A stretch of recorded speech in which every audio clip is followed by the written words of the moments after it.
Bom, olá, boa noite a todos. Vamos aqui a mais uma aula do nosso curso de Eletrodinâmica Clássica da pós-graduação. E nessa aula a gente vai começar a abordar o tema da difração, que é o último tema visto no nosso curso. E então é a primeira de uma série de 3 aulas sobre difração. Eu preparei aqui algumas notas, né? Então, o que é difração?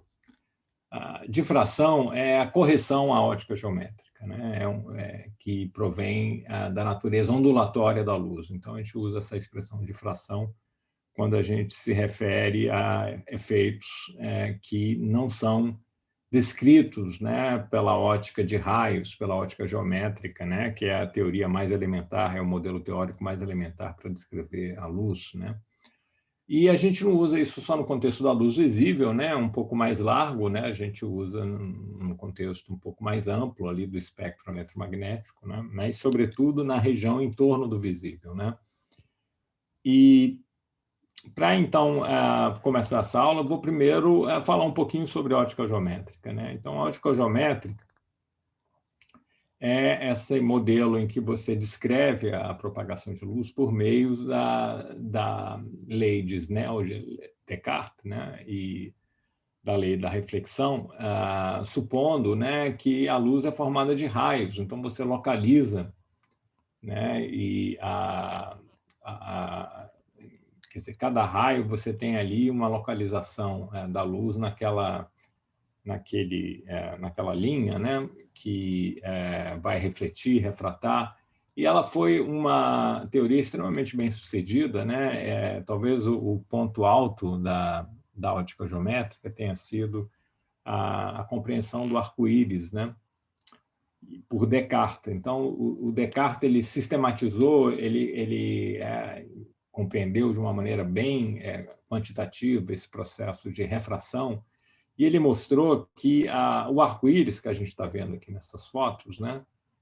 Que a gente está vendo nessa foto da direita, tanto o arco-íris primário, né? Quanto esse arco-íris secundário, em que as cores aparecem invertidas, né? Como vocês podem ver aqui, estou mostrando aqui no cursor.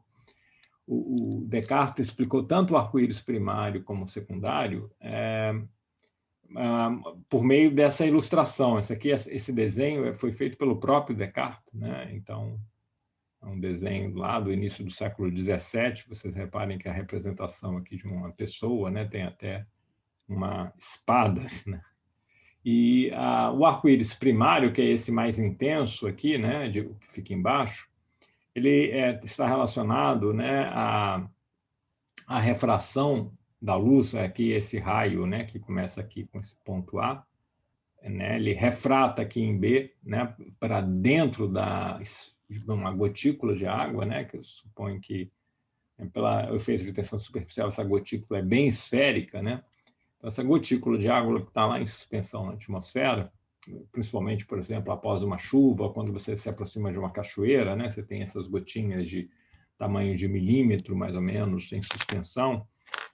Então, essa gotinha vai espalhar a luz, né? Ela vai aqui, ó, a luz vai chegar aqui nessa descrição de ótica geométrica, a luz vai refratar para dentro da gotinha, de B para C, né? Então, aqui tem a lei da refração do Descartes, né? E nessa refração eu já começo por causa da dispersão, né? Pelo fato do índice de refração depender da frequência. Eu já começo a separar as diferentes frequências que compõem o espectro da luz que vem do Sol, né? Então, isso vai fazer, no final, eu fazer essa separação, né, das cores primárias, né, que a gente observa aqui do vermelho até o azul-violeta, né? Então, já na primeira refração isso acontece, eu tenho uma reflexão interna no ponto C, e venho aqui para o ponto D, onde eu tenho uma refração agora de dentro para fora, né? E isso vai dar origem, então, ao arco-íris primário, que está associado a ter uma reflexão interna, a esse trajetória A, B, C, D, né? Que o Descartes ilustrou aqui no desenho dele, enquanto que o arco-íris secundário tem a ver com esse processo aqui, com essa refração envolvendo duas reflexões internas, né? Que é ilustrado por esse raio que começa em F, né? Vai até G, refrata para dentro, H, I, K, Então, duas reflexões internas, em H e em I, né?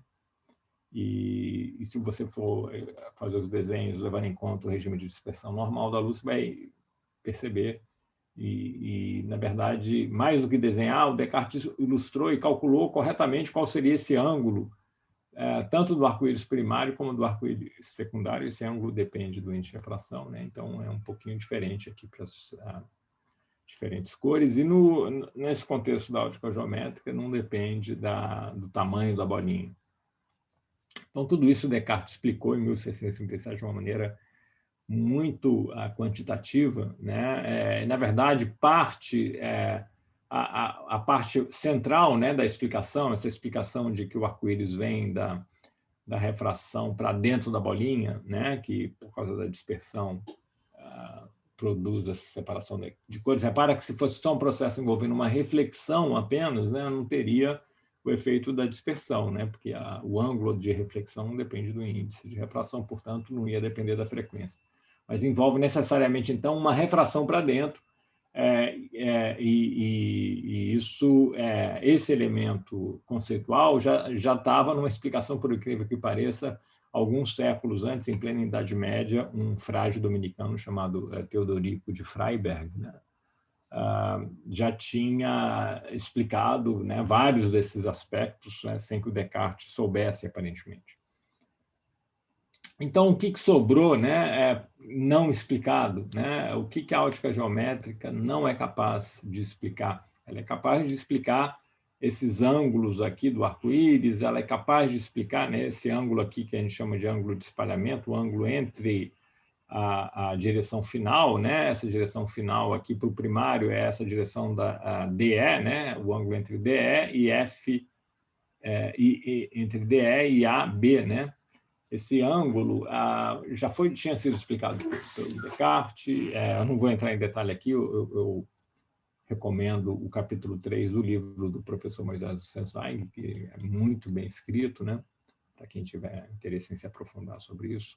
Então, o Descartes explicou arco-íris primário, secundário, todos os aspectos quantitativos, mas algumas coisas ele não explicou. E uma coisa que ele não explicou, porque não é explicável pela ótica geométrica estrito sensu, são esses arcos supernumerários, né? Esse é o nome que se dá, são essas linhas, essas franjas de interferência, de fato são franjas de interferência, que aparecem abaixo do arco principal, e são bem claras aqui nessa figura A, nessa foto, né?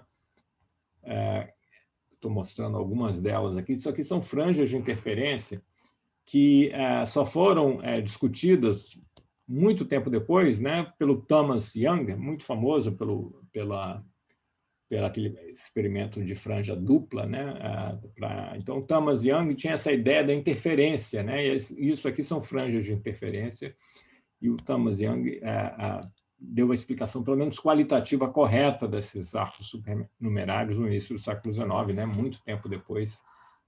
Era um efeito de interferência que o Young explicou ainda uma abordagem um pouco híbrida, né, em que ele faz interferência entre raios. Esses raios ele constrói ainda pelas regras da ótica geométrica, mas ele permitiu que esses raios interferissem, o que é, de certa forma, um pouco contraditório com o conceito de raio sendo localizado, né, em linhas, né?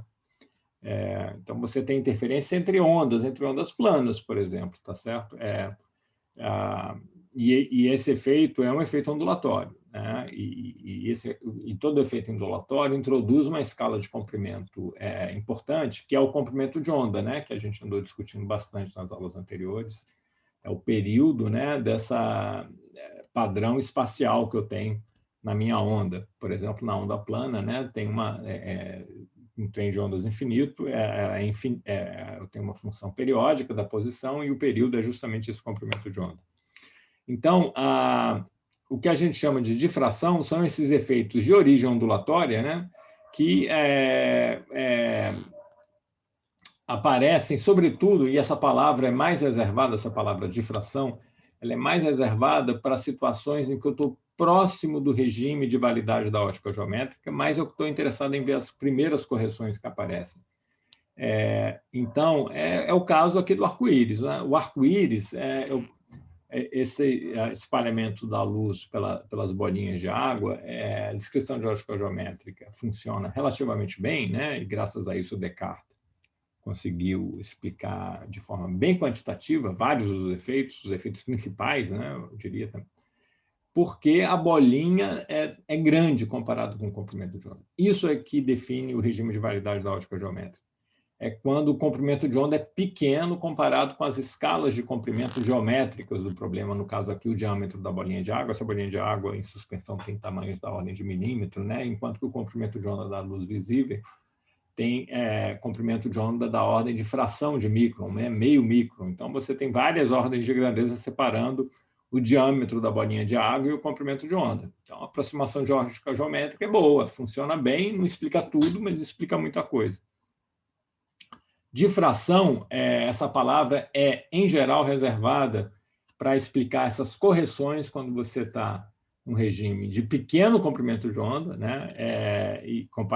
Pequeno comparado com quem? Comparado com as escalas de comprimento relevantes, escalas da geometria do problema relevante, né? E você está interessado em ver essas pequenas correções. Um exemplo muito importante, né, e que vocês conhecem, é o problema da difração por uma fenda simples, né? Então, eu tenho aqui um anteparo opaco e um buraco, né? Pode ser um buraco retangular, mas eu vou supor aqui que eu tenho uma dimensão aqui, A, né? Que é essa dimensão desse buraco nessa direção aqui, muito menor do que na direção perpendicular ao desenho, para simplificar. Então, é uma fenda muito extensa, né? E essa fenda, em vez de ser um buraco retangular, né? O que a gente chama de fenda, em geral, é que você tem uma dimensão muito mais extensa do que a outra, né? Então, isso é iluminado por uma luz com um certo comprimento de onda lambda, que eu estou representando as frentes de onda, né? Separadas por essa distância lambda, num regime em que o tamanho da fenda é muito maior do que o lambda, né? Então, talvez eles já tenham feito um experimento aí com fendas de fração de milímetro, né? Que ainda é muito maior do que o comprimento de onda da luz visível, né? Na faixa aí de fração de micron, né? Então, você ainda tem 3 ordens de grandeza separando A do lambda, quer dizer, lambda sobre A é da ordem de uma parte em 1000, 10 a menos 3, né? E o que acontece, né, de acordo com a ótica geométrica, toda essa região aqui é coberta pelo anteparo, isso é a minha incidência normal, como esse desenho está indicando. Toda essa região aqui, ó, seria uma região de sombra, onde não teria luz nenhuma, tá certo? Eu teria a região iluminada aqui, que seria essa região que é o prolongamento do buraco, né, da fenda, que é a projeção da fenda, que eu teria penetração de luz, né? Isso é a ótica geométrica, né? Se eu desenhar raios aqui, esses raios, né, seriam perpendiculares a essas frentes de onda planas, e eles estariam assim, né? Vamos fazer um desenho aqui, vou desenhar isso em azul. Eu teria raios assim, os raios, né, que teriam raios bloqueados pela minha fenda, né? E eu teria raios que iriam passar pela fenda, né? E aqui eu teria uma região iluminada, e aqui eu teria uma região completamente sem luz, no escuro, né? Mas não é isso que acontece, isso já desde o século XVII já havia experimentos, né, mostrando que a luz penetrava na região de sombra, e isso é um efeito característico de difração, né? Não é explicável pela ótica geométrica. A luz penetra, e essa linha pontilhada tracejada que eu estou indicando aqui, ela penetra na região de sombra. A região de sombra é tudo que está aqui, né? Aqui é sombra, aqui é iluminado. E aqui é sombra novamente. Então, a luz penetra na região de sombra, mas ela penetra um ângulo pequeno, né? Esse ângulo aqui, ele é da ordem, isso a gente vai reobter, mas é um resultado muito conhecido, que vocês já devem lembrar, talvez. Ele é da ordem da razão, justamente, entre o comprimento de onda e a largura da fenda. Então, nesse regime aqui que a gente está discutindo, né, isso aqui é muito pequeno, né, então esses são ângulos pequenos. Tipicamente, quando a gente faz esse experimento com essa fenda de fração de milímetro, a gente vai medir esses ângulos de difração, que é da ordem de 10 a menos 3 radianos, né, milésimo de radiano. E aí a gente consegue medir, porque a gente projeta num anteparo muito distante e consegue ver esse efeito, né? Não sei se vocês lembram de terem feito um experimento desse tipo. Então, o fato de eu ter ângulos pequenos, isso é o que a gente chama de regime paraxial. Quer dizer o seguinte, olha, esse regime paraxial, que todas as minhas componentes de Fourier espacial propagam mais ou menos na mesma direção, tá certo?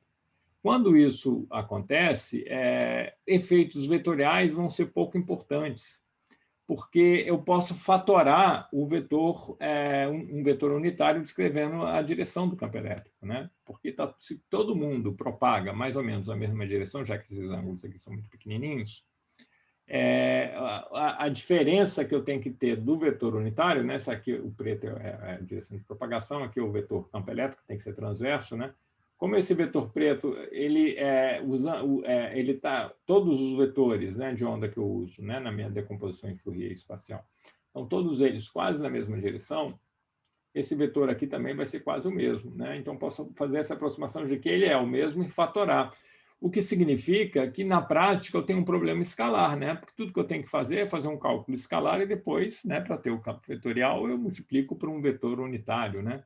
Uma certa direção definida pela onda que eu usei, pelo feixe de laser, né? A direção de polarização do meu laser incidente aqui. Isso aqui pode ser um feixe de laser, é assim que a gente faz o experimento, né?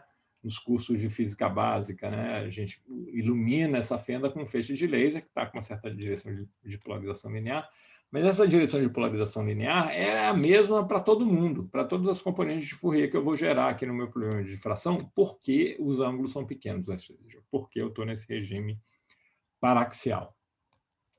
Bom, então a gente pode fazer, né, essa teoria escalar, que é muito mais simples, né? O custo-benefício de fazer uma teoria totalmente vetorial nesse regime, que a gente chama de regime, que é o regime da teoria clássica de difração, em que eu estou analisando a vizinhança do regime de validade da ótica geométrica, os efeitos vetoriais vão ser pouco importantes, né? Porque eu vou estar sempre num regime paraxial. Então, o custo-benefício de fazer uma teoria vetorial não compensa. Você já compreende, você já vai entender, já é possível entender todas as características relevantes nesse regime, fazendo uma teoria escalar, que é muito mais simples, né? E isso foi o que foi feito ao longo do tempo, de bastante tempo, né? Foi uma construção coletiva envolvendo alguns séculos diferentes, né? Que começou com ideias lá do Huygens, né?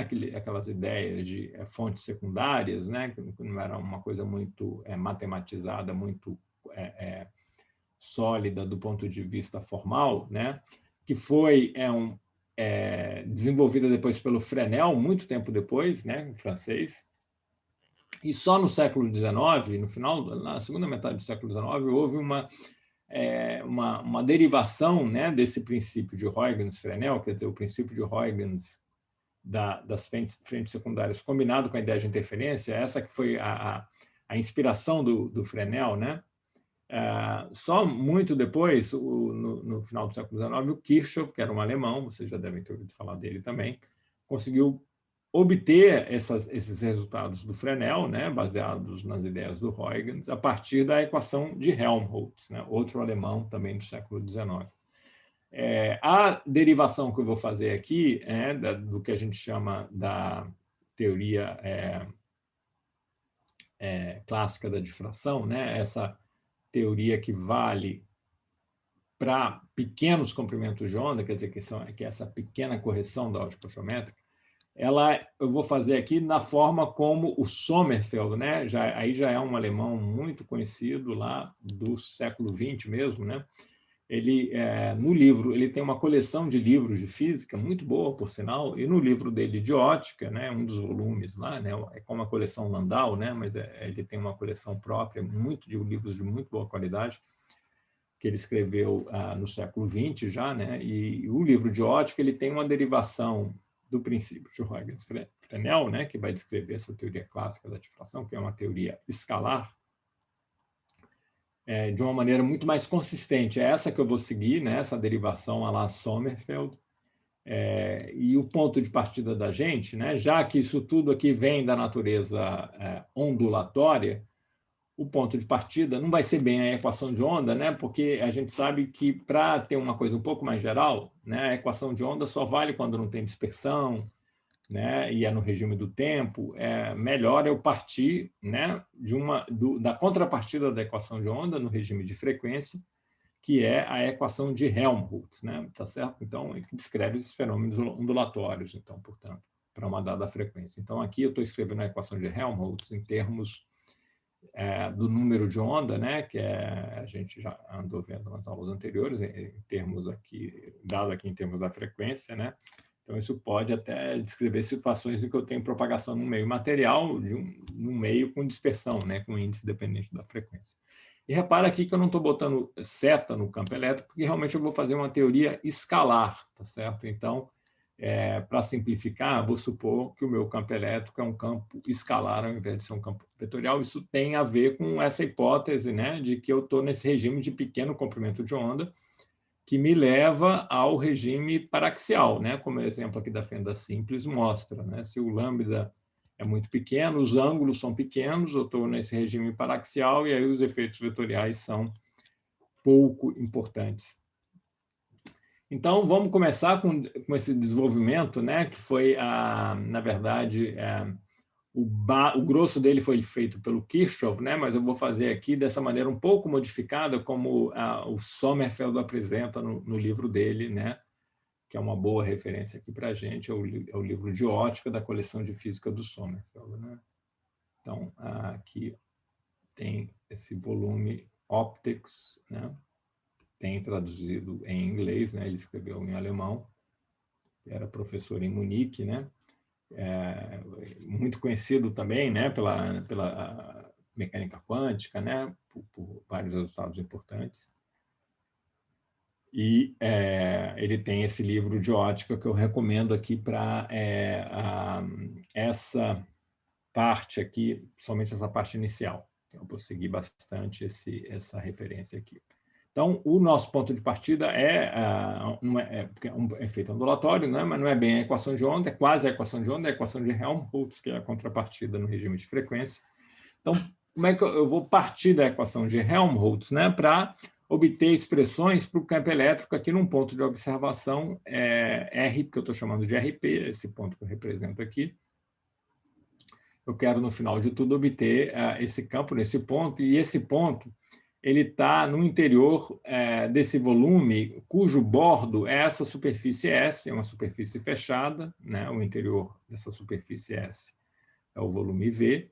Essa superfície S é formada de dois pedaços, né? Duas seções. Tem uma parte plana aqui, tá certo? É um plano infinito, eu vou fazer essa extensão transversa tender a infinito, e quando isso acontece, essa superfície S2 vai virar uma hemisfera de raio infinito. Então, esse S2 eu vou jogar essa superfície S2, que eu uso para fechar e ter uma superfície fechada, né, a partir do plano, ela vai lá para o infinito. E eu estou supondo que o meu ponto está aqui, porque o que eu vou ter querendo, o que eu quero entender, né? Eu tenho fontes aqui do lado esquerdo emitindo luz, né? Um laser aqui que está aqui, né? Isso não era o que o Sommerfeld falava no início do século XX, né? Mas aqui para a gente tem uma fonte que pode ser um laser, e esses experimentos são mais fáceis de fazer com laser do que com fontes de luz incoerentes.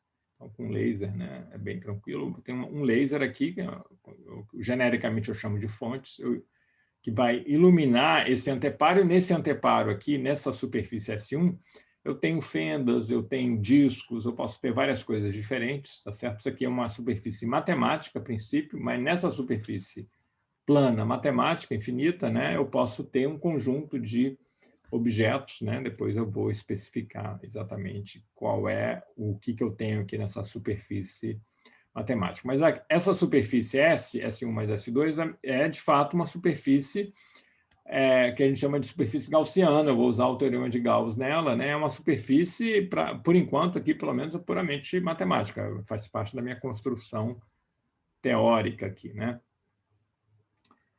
depois, essa superfície S1, esse plano infinito, eu vou preenchê-lo em parte com alguns obstáculos opacos, né? E eu quero saber, então, como é que é o meu laser que vem aqui da esquerda, como é que ele vai difratar esses obstáculos e chegar nesse ponto RP. Quero saber, no final, qual vai ser o campo aqui nesse ponto RP. Então, do ponto de vista aqui da construção matemática, né, é importante que isso aqui seja uma superfície fechada, porque eu vou usar o teorema de Gauss, por isso que eu fechei aqui no infinito. E aí eu uso o teorema de Green, né? Green, em inglês, né? Mais ou menos dessa época aí um pouco também do século XIX, se não me engano. E o que o teorema de Green me diz, né, é que é esse resultado que está aqui embaixo, né? É muito simples de demonstrá-lo, né? Se você tem eu tenho dois campos escalares, né, que eu estou chamando de psi e φ aqui, né? Eu tomo a divergência de psi grade de φ, né? Eu tenho como se fosse uma derivada do produto, né? Então eu vou ter, ó, grade de psi grade de φ mais psi vezes a derivada do grade de φ. O div do grade é o que eu chamo de laplaciano, né? Então esse resultado aqui é muito simples. E aí o que eu faço? Eu considero a integral nesse volume V dessa combinação de psi e φ, né? Psi laplaciano de φ menos φ laplaciano de psi. Tá bom? Vocês estão reconhecendo, tem a ver com essa parcela que aparece aqui, ó, do lado direito, né? Então, eu vou escrever esse psi laplaciano de φ como sendo div, né? Porque eu quero escrever ele como div de alguém, né? Porque eu vou querer usar o teorema da divergência, o teorema de Gauss, né? Ele é div de psi grade de φ. E aí tem esse termo aqui, ó. Mas esse termo é um termo simétrico quando eu troco psi por φ. Então, quando eu for escrever essa parcela aqui, do mesmo jeito, vai ter um termo grade de psi, grade de φ, vindo daqui, mas com sinal trocado, né? Que vai cancelar esse termo. Então, eu vou ter no final só div de psi grade de φ menos div de φ grade de psi. Aí eu uso para ambas as parcelas do teorema de Gauss, né? E escrevo isso como fluxo nessa superfície fechada, que é o contorno, o bordo desse volume V, de psi grade de φ escalar, né, n chapéu dA, onde esse n chapéu aqui é o vetor unitário, né? Vamos representar ele em alguns lugares, né? O vetor unitário para fora, né, da superfície. Aqui, se isso aqui é uma superfície plana, em todos esses pontos dessa superfície plana, perdão, vai ser o mesmo vetor. Digamos que isso aqui seja o plano XY. Esse vetor n chapéu aqui seria menos e chapéu nesse caso, né? Então, aqui nessa superfície S2, esse vetor unitário varia de ponto a ponto. Aqui não, né? Na superfície plana ele é um vetor que é o mesmo em todos os pontos da superfície. Então, pelo teorema de Gauss, o que eu faço é pegar esse camarada que está entre parênteses aqui, né? E fazer o produto escalar com n chapéu dA. Quando eu tenho n chapéu escalar grade, isso é o que eu chamo de derivada direcional, né? É a derivada na direção desse vetor unitário. E nesse caso aqui, em que essa direção é a direção normal, a gente chama essa derivada direcional de derivada normal. A derivada normal é o grade de φ escalar n chapéu. Por exemplo, se n chapéu é menos e chapéu, isso seria menos ddz de φ, né? Tá certo? Seria a derivada ao longo da direção z, no sentido z negativo, né? Então, isso aqui é o teorema de Green, ele me diz que essa integral de volume eu posso escrever em termos desse fluxo, né? Dessa quantidade aqui, envolvendo essas derivadas normais e o valor do próprio campo escalar, calculado, repara que aqui, né, nessa integral, eu vou calcular esses campos, né, e a sua derivada normal só em pontos da superfície, tá bom? Então, vou integrar aqui em todos esses pontos aqui da superfície, aqui também, mas esses pontos da superfície que vai para o infinito não vão contribuir, vocês já devem estar imaginando. Então, eu vou usar esse resultado aí, o teorema de Green, né? E isso foi a ideia lá do Kirchhoff, né? No século XIX, tomando a seguinte, eu quero combinar esse teorema de Green, né? Para obter uma solução da equação de Helmholtz, né? Que me forneça o campo elétrico na posição RP. Eu sei que o campo elétrico satisfaz a equação de Helmholtz, né? Então, eu vou usar o teorema de Green para resolver a equação de Helmholtz com um dado problema de contorno, né? A gente já sabe que a gente pode resolver a, a equação de onda, né, e a equação de Helmholtz, né, no regime de frequência, inhomogênea, quando eu tenho uma fonte. Foi isso que a gente fez lá no início do curso, não sei se vocês lembram. A gente resolveu a equação de Helmholtz, a equação de onda para os potenciais, né, vetor escalar, em termos das fontes, né, em termos da densidade de corrente e densidade de carga. Então, é uma equação de onda inhomogênea que eu resolvo com o auxílio da função de Green. A gente usou o método da função de Green. Pois bem, agora a gente vai ver que a gente pode usar novamente a função de Green, não para resolver a equação de onda inhomogênea, ou a equação de Helmholtz inhomogênea, mas sim para resolver a equação de Helmholtz homogênea, né? Não tem termo de fonte aqui nenhum, mas com uma condição de contorno inhomogêneo. Eu posso adaptar esse método da função de Green para resolver um problema de contorno, que a gente chama, ou seja, resolver a equação de derivadas parciais, no caso aqui a equação de Helmholtz, com uma certa condição de contorno, com um certo problema de contorno. Esse problema de contorno vai ser definido pelos anteparos, discos, buracos que eu vou botar, fendas que eu vou botar aqui nessa superfície plana S1.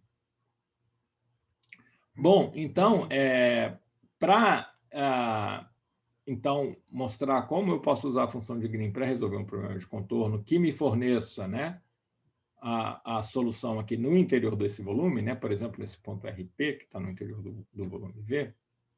Então, para saber, então, no fundo, o que eu quero saber, né, como é que esse feixe de laser vai ser difratado por esses buracos e obstáculos que estão aqui, e chegar aqui nesse ponto RP, né? Resolvendo a equação de Helmholtz, que descreve tudo isso, a física por trás disso é essa física ondulatória descrita pela equação de Helmholtz, né? Então, eu vou usar o teorema de Green para essa escolha dessas campos escalares psi e φ. É claro que um deles vai ser a função de Green, né? Tá certo? Eu quero justamente mostrar como usar a função de Green para resolver esse problema. Então, o φ aqui vai ser a função de Green, aquela mesma, né, função de Green que a gente tinha visto lá no início do curso, função de Green da equação de Helmholtz, né? Então, quando a gente resolveu, em vez de olhar no domínio do tempo, a gente resolveu no domínio da frequência. Então, é a função de Green da equação de onda, mas no regime de frequência, quer dizer, então é a função de Green da equação de Helmholtz, né? Que é a equação que obtém a transformar a equação de onda, tomar a transformada de Fourier do tempo para a frequência, que acaba sendo mais geral. Isso é uma maneira de ver, mas a equação de Helmholtz é mais geral porque ela descreve também situações que envolvam a dispersão, né? Então, lembrando lá, né, a função de Green, ela satisfaz essa equação diferencial, tem aquela interpretação física, né? Ela corresponde a você ter, ela descreve a propagação de um ponto R em direção ao ponto RP, é bem o que eu estou querendo aqui, né? Os meus pontos R que aparecem aqui nessa integral são os pontos aqui na minha superfície S1. É daí que vai vir a ideia do Huygens-Fresnel, né? É daí que eu vou chegar no princípio de Huygens-Fresnel. O princípio de Huygens é você pegar esses meus buraquinhos e pensar que tem fontes secundárias ali, né? Mas o que vai ser isso? Isso vai ser simplesmente a minha função de Green com R, né, tomado ali ao longo da superfície S1. De fato, é isso que vai acontecer aqui, porque nessa integral esses meus psi e φ estão sendo calculados ao longo da superfície S1, então vou estar varrendo, minhas posições vão estar varrendo aqui a superfície S1. Então é assim que eu vou recuperar a ideia lá do Huygens, né, de fontes secundárias. E a função de Green, então, descreve essa propagação, né? Ela que vai ser o campo φ, ao passo que o psi aqui vai ser o meu campo que eu quero obter, né? Tá certo? Então, vamos aqui fazer um pouco, né? Vamos ver o que me dá o teorema de Green, né? Para essa situação, né? Com esse G aqui, que é o φ, é essa função de Green, que satisfaz a equação diferencial da função de Green, né? Que corresponde a ter aquela fonte localizada em R, né? Tá certo? Então, essa que é a ideia, ela descreve a propagação de uma fonte pontual localizada em R, monocromática, com uma certa frequência, né? Aqui está subentendido que está todo mundo aqui tem uma certa frequência fixa, né? Que eu não vou estar representando, mas que determina o valor desse K aqui, desse número de onda K, né? De acordo com essa equação aqui, né? Então tem essa fonte na posição R, né? Monocromática, que está emitindo com uma certa frequência ômega. Isso vai gerar uma onda, né, esférica. A gente sabe que essa função de Green, pelo menos no espaço livre, né, uma onda esférica emergente, que a gente obteve essa solução aqui no espaço livre, né, no início do curso. Então, vamos lá, depois, bem motivados por tudo isso, agora vamos passar para fazer um cálculo aqui, usar a função de Green, né?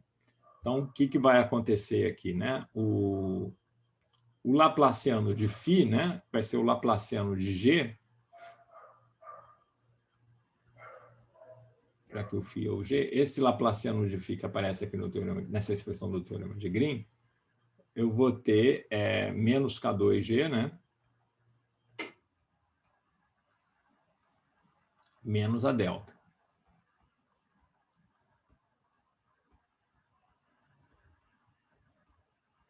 Ok?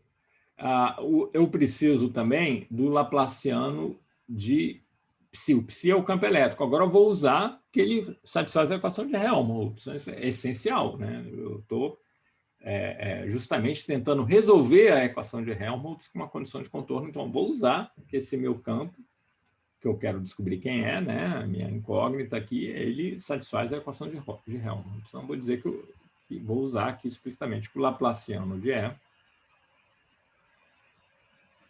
é menos K2E. Equação de Helmholtz. Então, combinando esses dois resultados, substituindo aqui no teorema de Green, olha o que vai acontecer. Aqui eu vou ter né? Eu vou ter o seguinte, ó, laplaciano de G, né? Psi φ é G menos G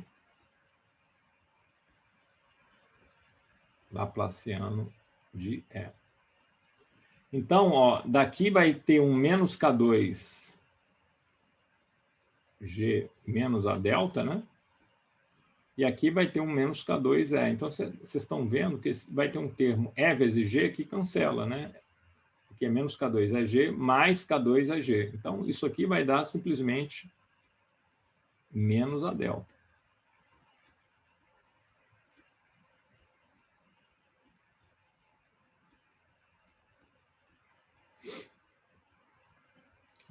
Então, isso aqui é o que aparece aqui no meu integrando da integral de volume, tá bom?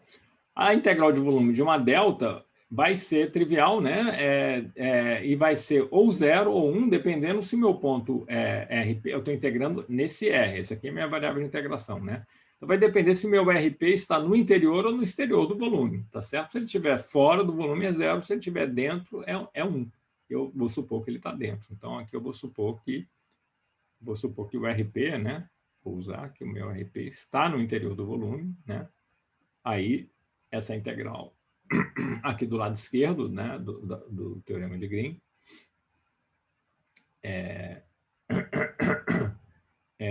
de fato, aqui eu esqueci do G, do E, né, que é muito importante. Aqui eu tenho a delta do laplaciano de G, mas está multiplicando pelo E, né? Vezes E de R. Tá bom? Então, aqui é muito importante. Do lado esquerdo, eu vou ter delta vezes o E, né? Então, como o RP está dentro do volume, eu vou ter menos E de RP. Então, isso aqui é ótimo, que é o que eu queria, né? Eu queria justamente que eu obter o valor do campo elétrico no ponto RP, tá certo? E é isso que o lado esquerdo está me dando. Tá bom?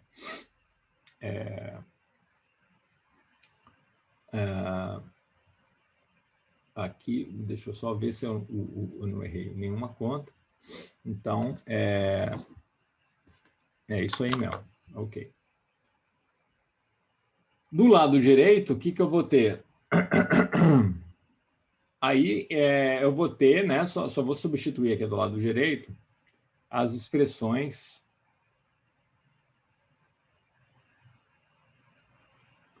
de quem são o psi e o φ, né? Então, eu vou ter aqui o E, o campo elétrico de R, e aqui aparece a função de Green, derivada normal, né? G de RP e R. Tem que lembrar aqui que eu estou derivando em relação a essa segunda variável aqui, tá bom? E tem aqui o G de RP e R,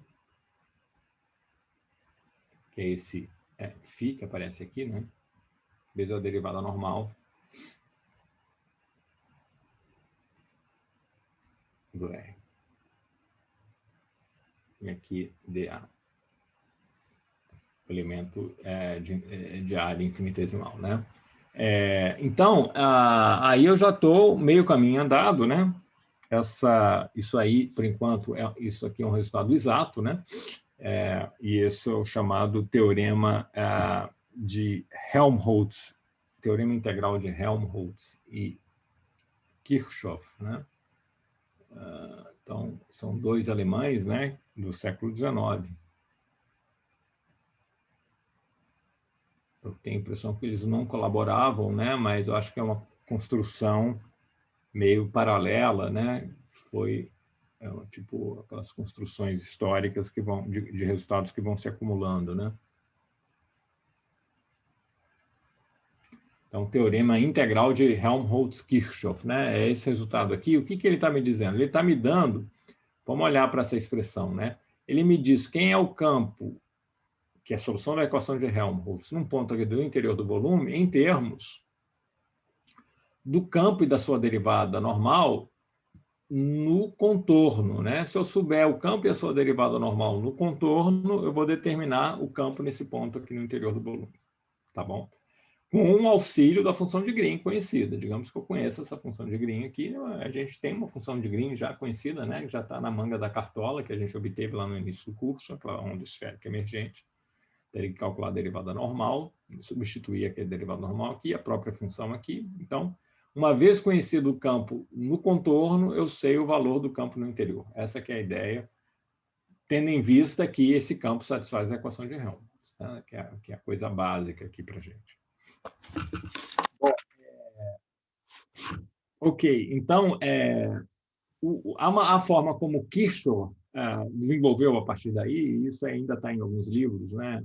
Essa maneira de fazer, foi baseada diretamente nesse teorema integral, né? E aí você faz hipóteses, aproximações, que por enquanto aqui é tudo exato, você faz aproximações sobre qual é o valor do campo no contorno, né? Porque no problema de difração, na prática, a gente não vai saber o valor exato do campo aqui nessa superfície S1, a gente vai acabar fazendo uma aproximação, e essa aproximação vai ser válida justamente nesse regime de pequenos comprimentos de onda, tá certo? Chamada aproximação de Kirchhoff, né? O Kirchhoff, no desenvolvimento que ele fez no século XIX, ele fez uma aproximação tanto para o campo como para a sua derivada normal, ok? Depois do Sommerfeld, né, quando ele foi escrever o livro dele, ele percebeu que tinha uma maneira um pouco mais consistente matematicamente de fazer esse desenvolvimento que não violasse teoremas da matemática de teorias de EDP, né? Porque, de fato, a solução da equação de Helmholtz é determinada bastando conhecer ou o valor da função na superfície ou da sua derivada normal. Eu não preciso conhecer os dois. E é até inconsistente tomar essa aproximação para ambos que o Kirchhoff tomou. Já vou discutir daqui a pouco que aproximação é essa para o campo e a sua derivada normal simultaneamente. Então, o que o Sommerfeld fez, e eu vou fazer isso aqui porque acho que é bonitinho e ilustra uma coisa extremamente útil na física, que é o chamado método das imagens, é uma maneira de simplificar esse teorema integral de Helmholtz-Kirchhoff de tal forma que eu precise apenas do valor do campo na superfície sem precisar do valor da sua derivada normal. Tá certo? Então, existe uma construção, né? E a construção é a seguinte, olha, em vez de usar aquela função de Green que a gente obteve no início do semestre, né? Que é a função de Green no espaço livre, eu posso usar uma função de Green adaptada a essa geometria dessa superfície S1 e S2. Então, é uma função de Green que me permite obter mais diretamente a solução do problema de contorno e de uma maneira mais consistente do ponto de vista matemático, né? Então, a gente discutiu, né, que essa questão da multiplicidade de funções de Green. Aqui a gente vai obter uma função de Green que vai ter uma condição adicional, né, sobre ela, além da condição de satisfazer a equação de Helmholtz, né, a equação diferencial do meu problema lá.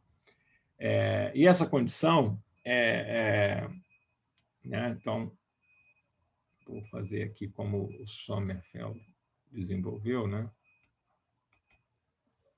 Vou pegar uma função de Green tipo Dirichlet, né? Então, Dirichlet era um matemático alemão.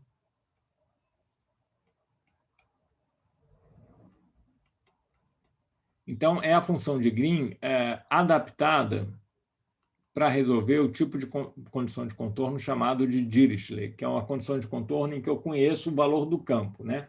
A condição de contorno em que eu conheço a derivada normal da incógnita é chamada condição de contorno de Neumann, né?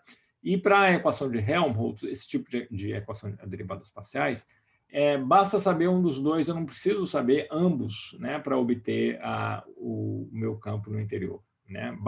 Basta eu saber ou o valor do campo em todo o contorno, ou o valor da derivada normal do campo, isso já é suficiente para determinar de maneira unívoca quem é a minha solução da equação de Helmholtz em todo o interior, né? Então, para eu implementar isso, né, para eu obter essa condição, essa solução única, né, que é univocamente determinada pelo valor do campo no contorno, né, então eu quero fazer com que essa segunda parcela desapareça, né? Ela que está colocando aqui a contribuição da derivada normal. Então, eu vou querer que a minha a minha função de Green tipo Dirichlet, né, que eu vou chamar de D de Dirichlet, de RPR, que ela satisfaça essa condição de que essa derivada normal no contorno, né,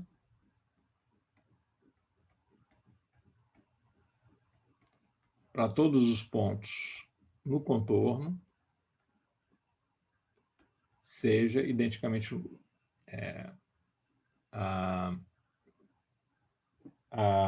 então, desculpa, é o contrário, né? Eu quero que esse termo desapareça. Então, em vez da derivada de pegar uma função de Green com a derivada normal nula, eu quero que a própria função de Green se anule no contorno, né? Para fazer sumir esse termo aqui. Tá bom? Então, essa é uma segunda condição que a função de Green tem que satisfazer, além de satisfazer a equação de Helmholtz, né? E para obter essa função de Green, a gente vai usar o método das imagens, né?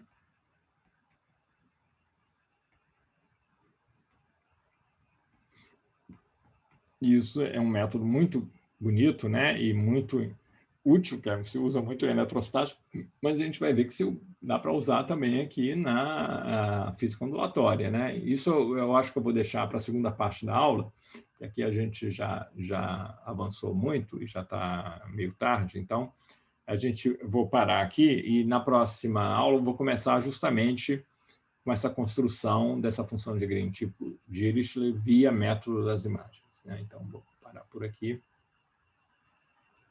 e nos vemos, então, na próxima aula.